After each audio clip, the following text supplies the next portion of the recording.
Always trust. We ask the questions. What is needed in the world?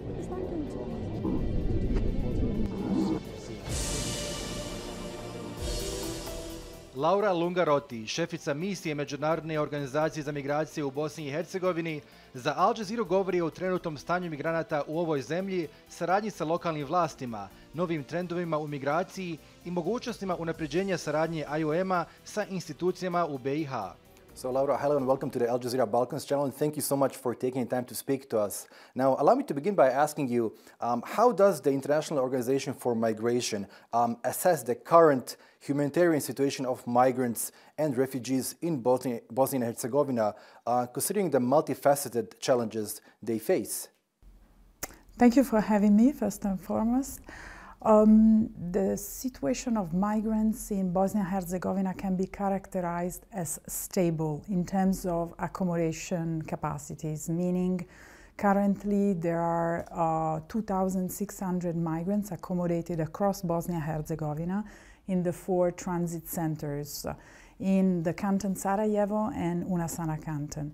However, what has emerged recently, in recent years, is that the number of migrants arriving to Bosnia-Herzegovina in an irregular manner and leaving Bosnia-Herzegovina is on the rise, meaning there are more and more people entering the country, but also very quickly moving out of the country with a turnover that sometimes is less than 3 days.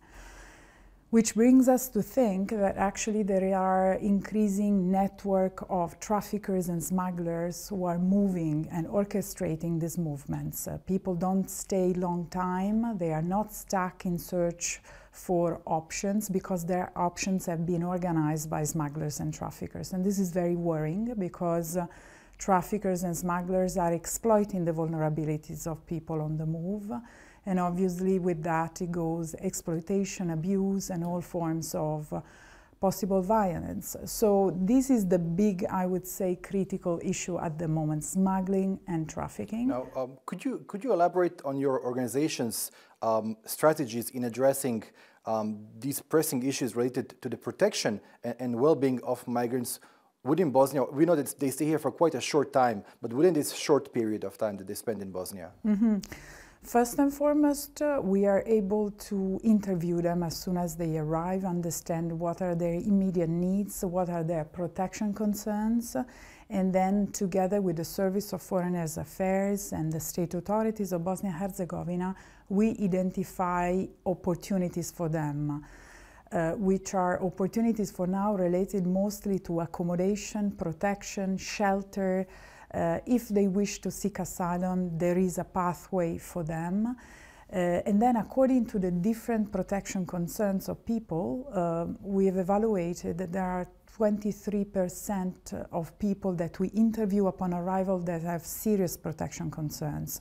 They are ranging from mental health disorders to health issues, to overall protection concerns. They are maybe belonging to a specific social group that would need particular support. So we address those issues while they stay here in Bosnia-Herzegovina. The big concern or the big issue or the big worry that we have is that many continue their journeys also if they have these protection concerns. We have unaccompanied and separated children who continue their journeys without any adult with them. And so this is obviously a concern, and we are trying to address it by providing information about their rights, their duties, the risks they might be facing.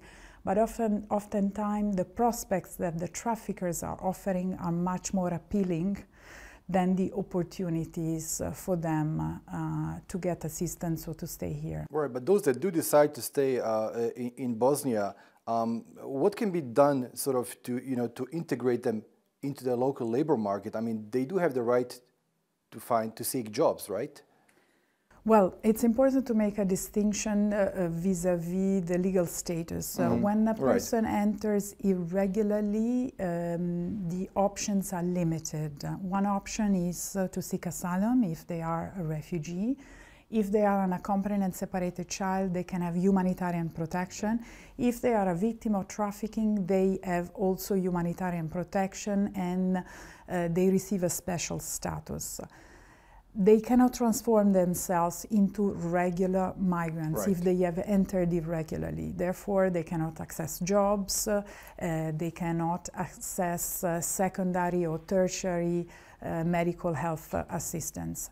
What we are trying to work with all the stakeholders, employers, authorities, policymakers, is to make changes in the policy framework which allows those who are qualified to stay, interested to stay, matching the labor needs of the country, to find the legal pathways for them to stay. But this is not possible now, and we hope that in the future that would be possible. What is possible now is that people arrive regularly, meaning employers are in need, increasingly in need of certain labor force, and then they call specific labor workers residing elsewhere, coming to Bosnia, and they support them into the inclusion and integration process. We have already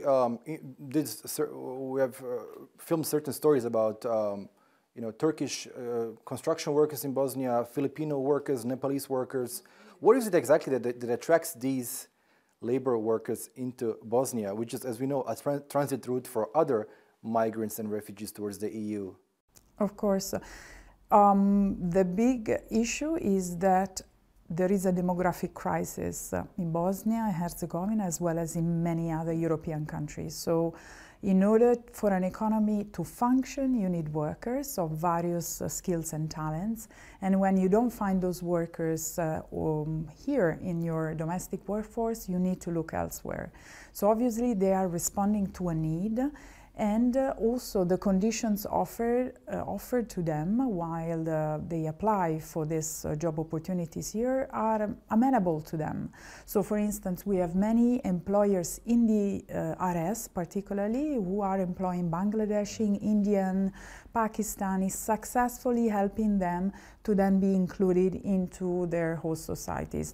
In the Federation this happens as well. You mentioned Canton Sarajevo tram railway being helped thanks to also Nepalese workers. So it's a reality and it's a response to demographic crisis.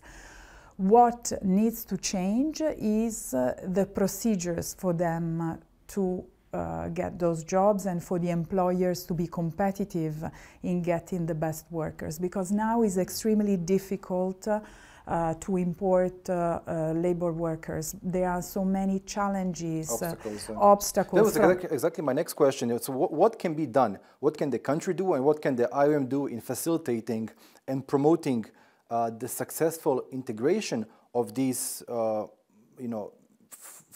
this foreign labor force into the Bosnian market?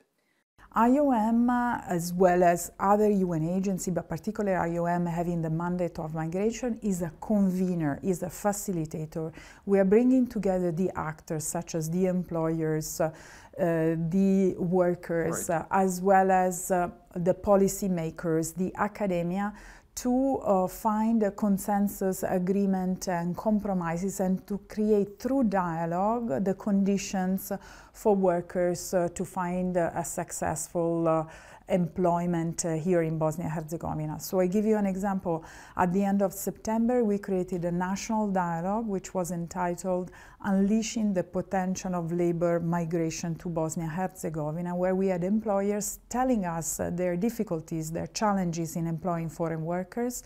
We had policymakers telling us what are the current framework, what are the changes they are envisaging, but also we had embassies of countries of origin suggesting easier way to cut some of the red tape which is there in order for employees to be successfully integrated. So we are bringing the actors together and with them try to lower the barriers so that it becomes a win-win.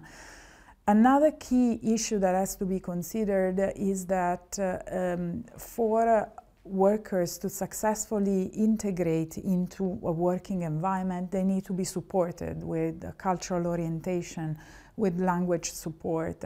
And this is also a key area that needs to be addressed, and the employers are asking for support.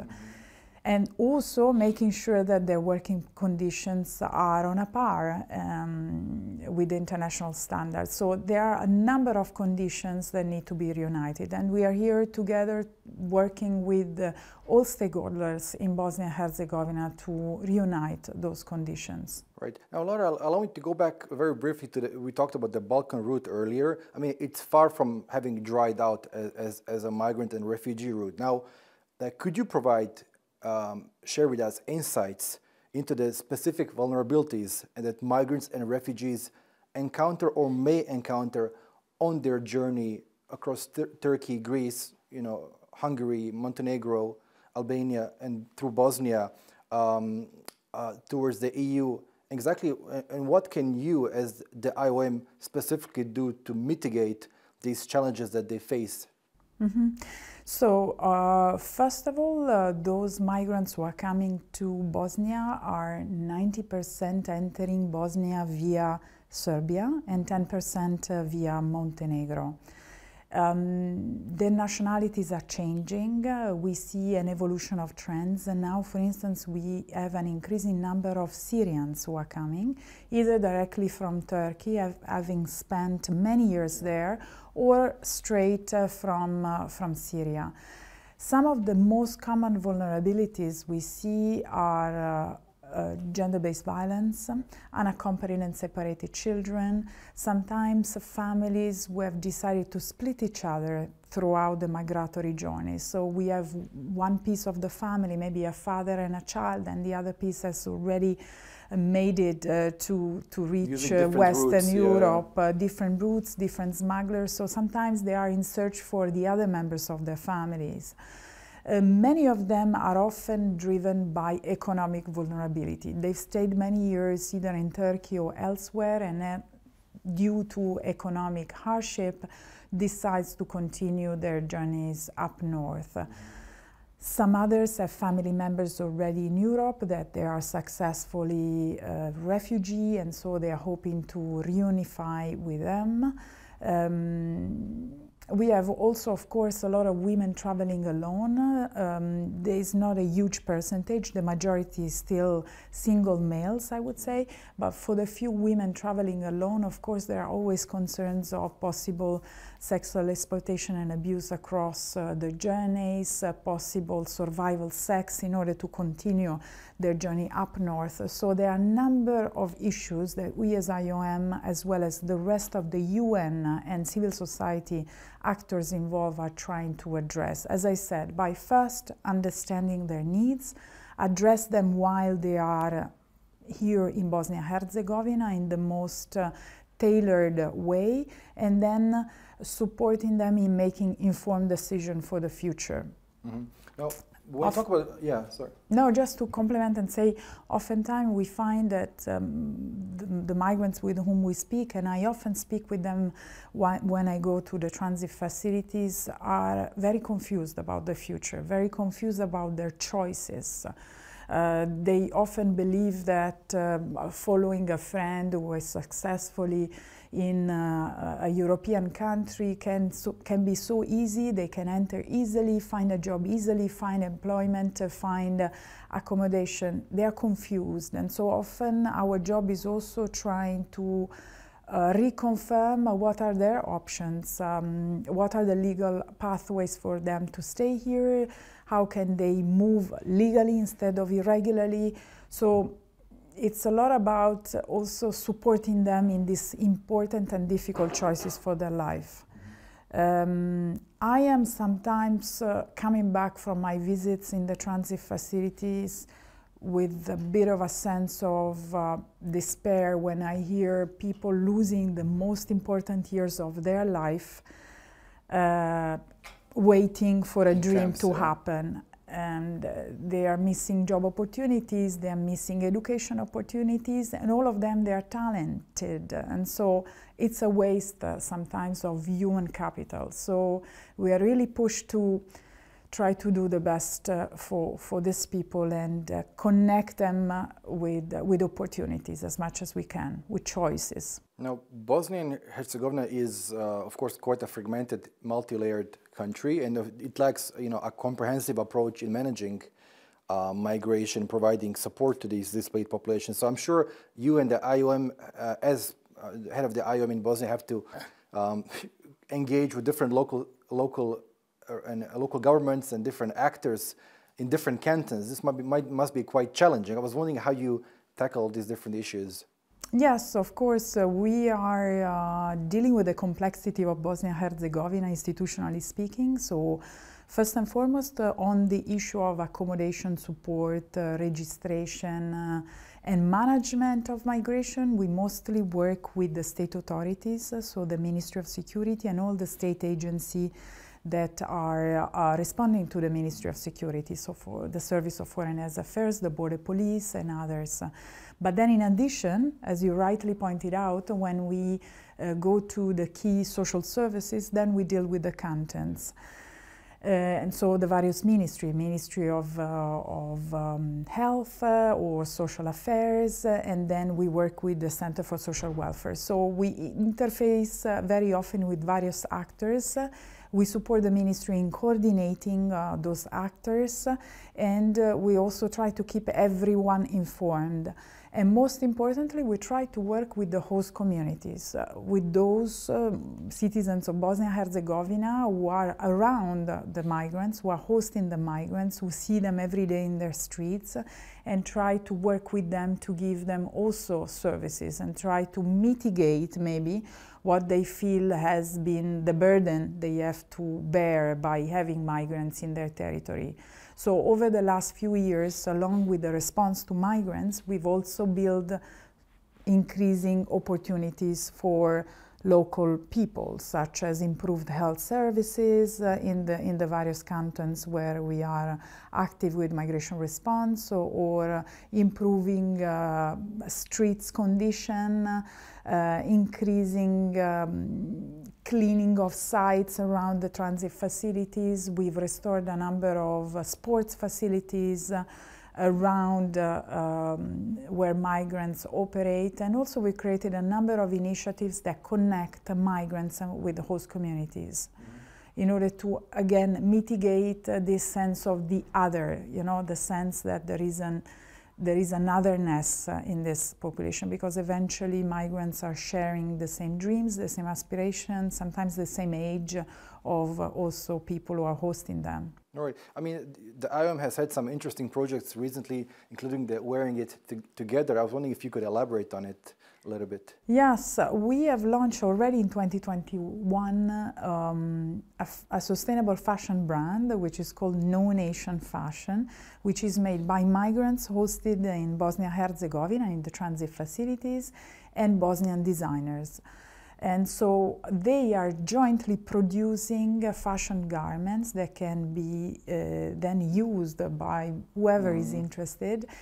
And basically this fashion brand wants to show that creativity, innovation has no borders, that many of the migrants who are coming here have got skills, including tailoring skills, fashion skills, designer skills, and if they are given opportunities, they can thrive.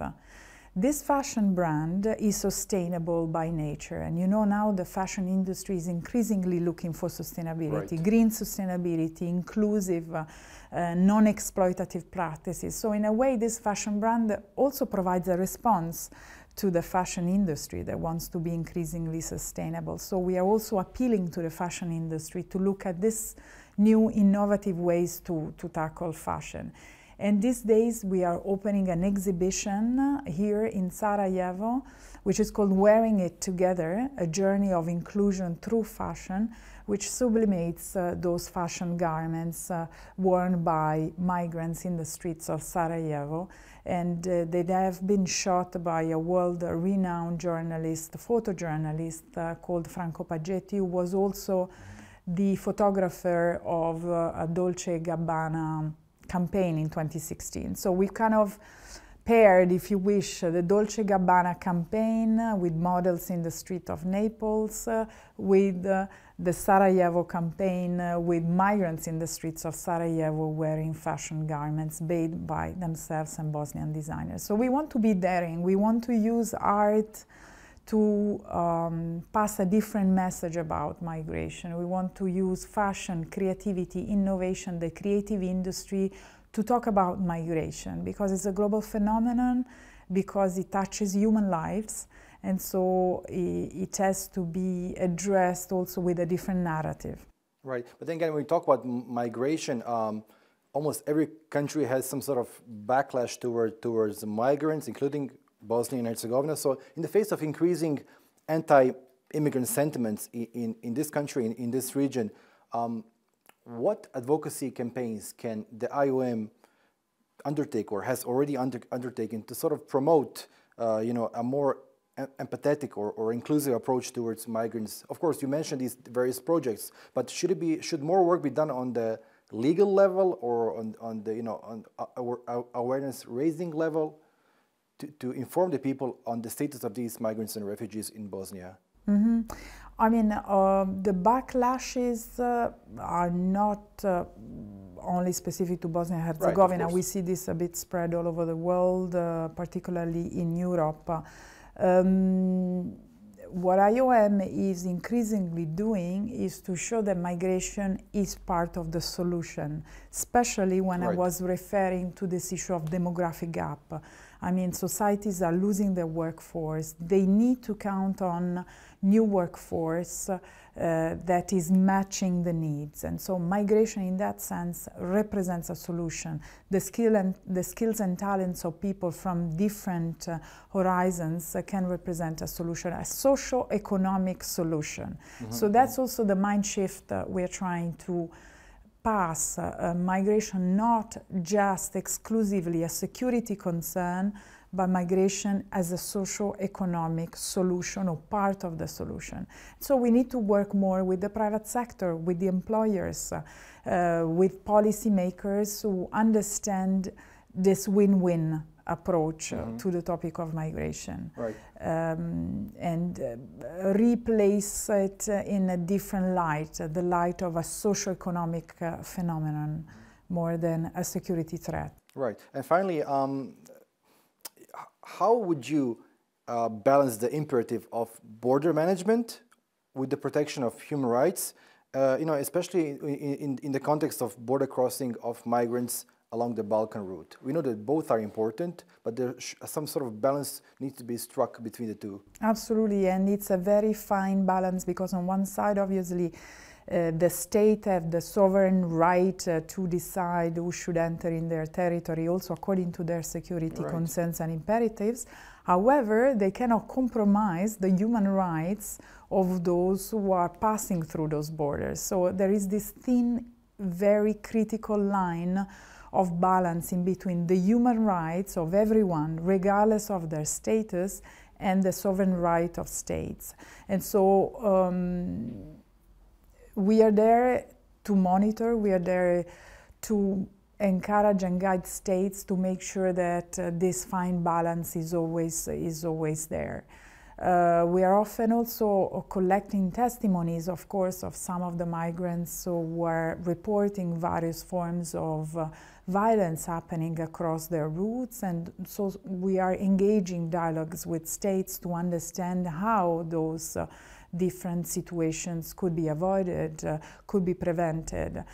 As I said at the beginning, a lot of the work that now also the European Union is focusing on is to tackling those trafficking and smuggling rings, which are the big winners as we speak now of this route, this migratory route. So how can we best work with governments across the Western Balkans to tackle the smuggling and trafficking rings and avoid traffickers and smugglers to exploit the vulnerabilities of people on the move?